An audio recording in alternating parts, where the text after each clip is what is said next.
महाराष्ट्राचे मुख्यमंत्री उद्धव ठाकरे यांना तहसीलदार मोर्शी यांचे मार्फत नेरपिंगळा येथील शिवशंकर शिवाचार्य स्वामी मठाधिपती यांच्याकडून निवेदन देण्यात आलं। या निवेदनाचा उल्लेख म्हणजे कोरोना महामारीच्या पार्श्वभूमीवर दळणवळण बंदी लागू झाल्यानंतर गेल्या 6 महिन्यांपासून मंदिरात दर्शनाला येणाऱ्या भक्तांचा उपासना करण्यास व मंदिरातील चैतन्य ग्रहण करण्यास बंदी घालण्यात आलेली आहे। मंदिरामध्ये पूजा, धार्मिक कृत्य करणाऱ्या समाजावर, लघु आणि मोठ्या व्यावसायिकांवर सुद्धा उपासमारीची वेळ आलेली आहे। मंदिराच्या नित्यपूजेचा आणि देखभालीचा खर्च कायमच आहे।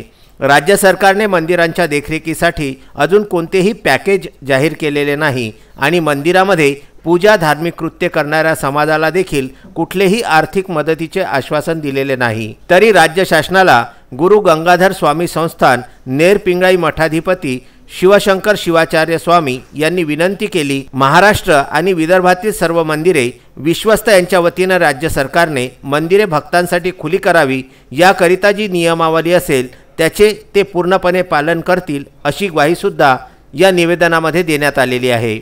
विदर्भ न्यूज करिता मोर्शी येथून संजय गारपवार यांच्यासह दत्तराज इंगळे यांचा हा वृत्तांत।